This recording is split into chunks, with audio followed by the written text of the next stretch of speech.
Salut à tous et bienvenue dans ce nouveau JT de l'été. Nous sommes le jeudi 24 juin et vous le voyez, il fait beau. Nous sommes ici à la plage de Petit-Fort-Philippe qui a récemment été élue parmi les 50 plus belles plages de France. On reviendra sur cette information dans cet épisode. Tout d'ailleurs, on reviendra aussi sur la météo qui fait enfin des heureux, comme vous allez le voir dans les titres de ce JT. On va vous faire prendre l'air, le scepticisme des Gravelinois quant au mauvais temps disparaît peu à peu et c'est tant mieux. On parlera aussi des écluses qui vont être rénovées et ce dans le cadre de la future marina gravelinoise. Et puis depuis quelques jours, une délégation d'une cinquantaine de Chinois sont en voyage à Gravelines dans le cadre des 50 ans de l'amitié franco-chinoise. De Gravelines, le musée du dessin et de l'estampe originale fait partie désormais des 30 meilleurs musées des petites villes de France. Et enfin, nous vous proposerons quelques idées de sortie pour ce week-end avant de laisser la place à l'agenda de l'été de Michel Villers. Mais avant de commencer ce journal, une triste nouvelle. Un homme de 41 ans est décédé sur le chantier du terminal méthanier. Il a été retrouvé inconscient en début de semaine à côté de son poste de travail, en haut du dôme du réservoir numéro 1. Une enquête vient d'être ouverte. Selon les premières conclusions de cette enquête, le soudeur aurait été victime d'un malaise mortel. Et toujours dans l'actualité, une cinquantaine de Chinois sont présents à Gravelines depuis le début de la semaine. Ils ont été d'ailleurs reçus officiellement hier en mairie de Gravelines. Des jeunes de Gravelines, eux, étaient partis l'année dernière dans l'Empire du Milieu. Cette année, pour le 50e anniversaire de l'amitié franco-chinoise, beaucoup d'activités sont prévues. Le but pour ces deux délégations, c'est de profiter de ces moments privilégiés pour découvrir l'autre. Un reportage d'Aurélien Février. Le voyage a débuté par une visite de Gravelines et de ses fortifications, l'occasion pour la délégation chinoise de découvrir une ville qui leur était inconnue. C'est un grand plaisir pour moi de voir la Gravelines, une ville que tous les Chinois ne connaissent pas. Et pour moi, c'est une très belle ville, tranquille mais sympathique. Dans la soirée, ils rencontrent les familles avec qui ils vont vivre le temps d'un week-end. Notre fils a eu l'opportunité de pouvoir participer au voyage en Chine, donc c'était aussi une occasion et de les recevoir sur Gravelines. Petit spectacle improvisé pour mieux se connaître avant les présentations officielles avec les familles.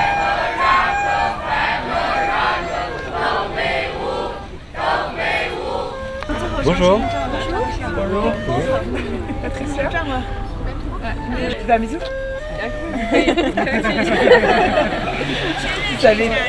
Le rendez-vous est pris le lendemain, direction la plage pour la famille Bernard. On a commencé par la plage, vu que le soleil est présent pour l'instant. Et puis après, on va se faire peut-être une petite soirée hamburger, donc fabrication des hamburgers nous-mêmes avec les enfants. Et puis on verra demain le temps, certainement le roller ou quelque chose comme ça. Les moments de dialogue sont nombreux, chacun est curieux de connaître l'autre. On communique d'ailleurs comme on peut, souvent en anglais, pour se faire comprendre, que ce soit chez les Bernard ou chez les Van de Waal. Là, place à la cuisine. On fait des cupcakes pour le dessert. Un moment de partage entre Léana et ses deux convives chinoises. Deux fournées de cupcakes au Nutella plus tard. Elles peuvent déguster les premiers desserts franco-chinois, sûrement pas les derniers. Bon appétit! Et on espère donc que cet échange lui pourra s'inscrire dans le temps. Autre tradition, elle, bien ancrée, c'est la publication des classements des musées par taille des villes. Et à Gravelines, le musée du dessin de l'estampe originale se classe parmi les 30 premiers de France. Une petite déception, puisque le musée a donc perdu quelques places par rapport à l'année dernière. On écoute Paul Ripoche, son directeur, au micro de Virginie Hoffman. Nous sommes classés dans ce qui est appelé donc les petites villes, c'est-à-dire les villes de moins de 20 000 habitants. Et il y a également donc deux autres catégories qui sont les villes moyennes et les grandes villes de plus de 200 000. Nous sommes classés 29e cette année. Une petite déception parce que l'an dernier nous étions 17e, donc on a perdu quelques places. Et d'autant plus qu'en fait on ne comprend pas bien pourquoi on a perdu des places, puisqu'on a plus de visiteurs, on a progressé sur un certain nombre de points sans regresser sur d'autres. Donc je pense que c'est le fait également que d'autres musées sont rentrés dans le classement où on fait des très bonnes années. Enfin, ça reste encore quand même vraiment une belle place très satisfaisante. Les critères sont très larges, On va nous poser des questions sur évidemment la fréquentation, mais aussi on va distinguer ce qui est fréquentation payante de ce qui est fréquentation gratuite, mais aussi le travail qui est fait sur les collections, les enrichissements, la restauration, l'investissement qui est fait dans les collections. Ça, c'est très important. Aussi l'accueil du public. Est-ce qu'il y a une boutique, une cafétéria? Est-ce qu'il y a des salles de conférence? Quelles sont les surfaces d'exposition? Le nombre de personnel d'accueil et sa qualification. Donc vous voyez, ce n'est pas uniquement des chiffres bruts, parce que ça ne révèle pas du tout une réalité, mais plus vraiment aussi dans quelle dynamique se positionne le musée, comment il se projette, et puis comment donc la collectivité, souvent ce sont des collectivités qui les ont en charge, et bien comment elle investit dans cet équipement de manière à en faire un équipement, disons, attractif. Et vous l'avez remarqué depuis le début de ce JT, nous sommes sur la plage de Petit-Fort-Philippe. Cette plage a été élue 48e plus belle plage de France par le journal 20 minutes, et d'autant plus de raisons de s'y précipiter parce que vous le voyez autour de moi, le soleil est enfin de retour sur le nord. Aurélien Février a enfilé son maillot de bain, il est parti à la rencontre des habitants des petites cabines juste derrière moi, un véritable petit village sur la digue. Juillet a enfin retrouvé ses grosses chaleurs. Vendredi, le thermomètre a même explosé, atteignant les 35 degrés au plus chaud de la journée. Direction donc la plage de Petit-Fort-Philippe.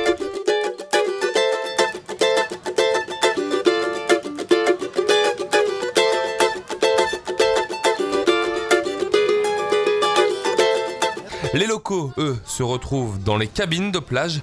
Un vrai petit village. On a rendez-vous, nous, au numéro 42. On prend toujours la même cabine, on retrouve toujours les mêmes personnes autour de nous. Ça fait des ans, des années. Et il y a des personnes qu'on ne voit pas l'hiver, mais qu'on voit que l'été. Et en fait, c'est convivial. Parce que bon, on ramène le café, un petit rosé quand on mange, on partage. En fait, ça reste des amis d'été. Ouais. C'est un plaisir de venir ici. C'est un plaisir. C'est un plaisir. Ah oui, c'est un plaisir. Et on vient tous les jours, on ne manquerait pas une journée. Les invitations fusent entre les cabines. La 42 a invité la 41 à manger. À midi demain, on inversera les rôles. On est voisines, donc on se téléphone pour manger ici. Puis alors on se confie, on dit nos petits secrets, voilà. C'est un petit village quoi, la cabine. Voilà, c'est ça. Ah oui, oh oui, oui. Et vous changeriez ça pour rien au monde? Oh mon Dieu, non. Et ce sera comme ça pendant tout l'été, quel que soit le temps du côté des cabines de Petit-Fort-Philippe. Partons maintenant du côté de l'autre côté de cette digue. Si vous remontez vers le centre-ville, difficile de rater les écluses. Elles vont faire d'ailleurs peau neuve d'ici septembre. Eh bien, les portes de celles qui entourent le port de Gravelines vont être remplacées. Un joli lifting dans l'optique de la prochaine marina gravelinoise. Aurélien Février.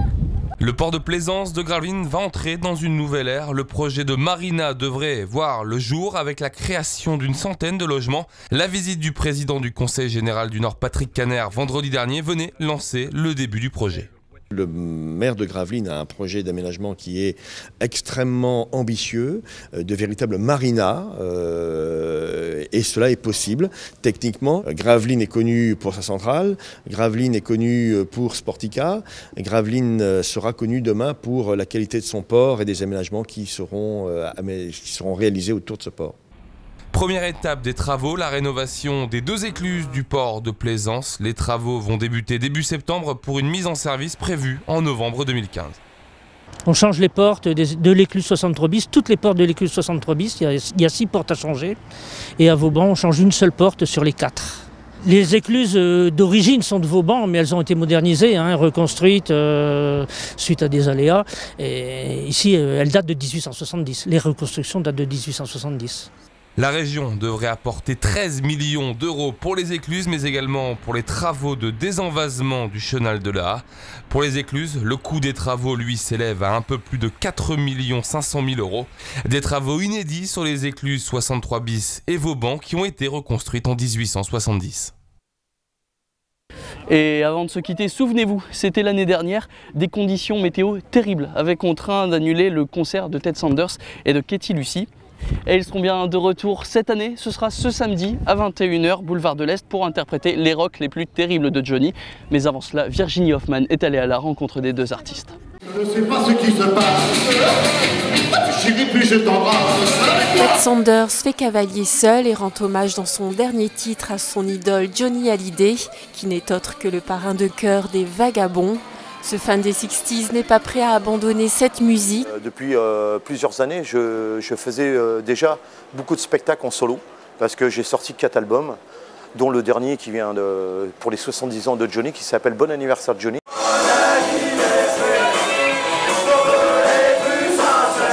Il ne faut pas oublier que notre public, c'est le public de Johnny Hallyday, Eddie Mitchell, Dick Rivers. Mais moi, je suis une personne qui n'arrêtera jamais de faire cette musique car elle m'a tout donné.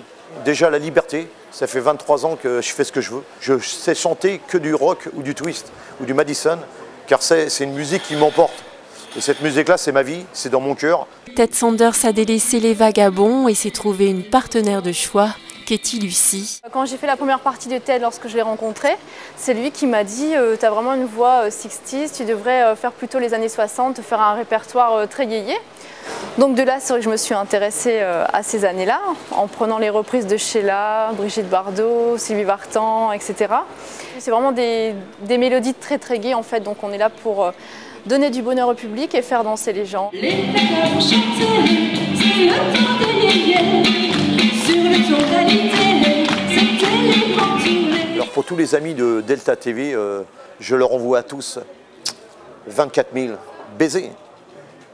C'est la fin de ce journal, merci à tous de l'avoir suivi, merci à Virginie Hoffman et à Aurélien Février. Ne zappez pas, tout de suite, c'est l'agenda de l'été avec Michel Vière. Le prochain JT, ce sera lui mardi, toujours bien sûr sur Delta TV. Très bonne semaine à tous et bon week-end.